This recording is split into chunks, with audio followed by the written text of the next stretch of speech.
അച്ഛൻ എന്തിനാ കോക്കാച്ചിന്ന് കേട്ടപ്പോ പേടിച്ചത്? അപ്പൊ ശരിക്ക് കോക്കാച്ചി എന്ന് പറഞ്ഞ സാധനം ഉണ്ട് അല്ലേ? ഉണ്ട്.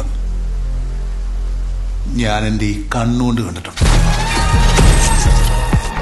ഈ ചെറിയ ചെറിയ തേങ്ങാമോഷണവും അതിർത്തി തർക്കവും തീർക്കലും മാത്രമല്ലല്ലോ ഉജ്ജ്വലൻ ചെയ്യുന്നത്. നിങ്ങൾ ആരെങ്കിലും ഒരാളുമായിട്ട് ഉജ്ജ്വലനെ വിളിക്കോ?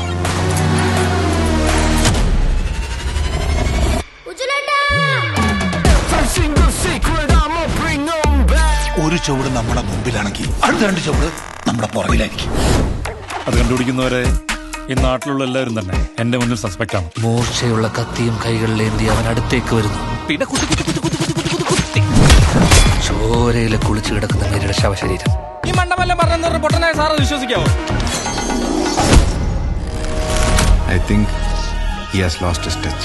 ഞാനിപ്പോ എത്തി നിൽക്കുന്നിടത്ത് അവനെത്താൻ അവനിനി ഒരുപാട് ദൂരം സഞ്ചരിക്കുന്നു. എന്നെ കൊണ്ടത് ചെയ്യാൻ പറ്റുമെന്ന് എനിക്ക് തോന്നുന്നില്ല. അവൻ ആരാണെന്ന് ആർക്കെങ്കിലും കണ്ടുപിടിക്കാൻ പറ്റുമെങ്കിൽ അത് നിനക്ക് മാത്രമായിരിക്കും.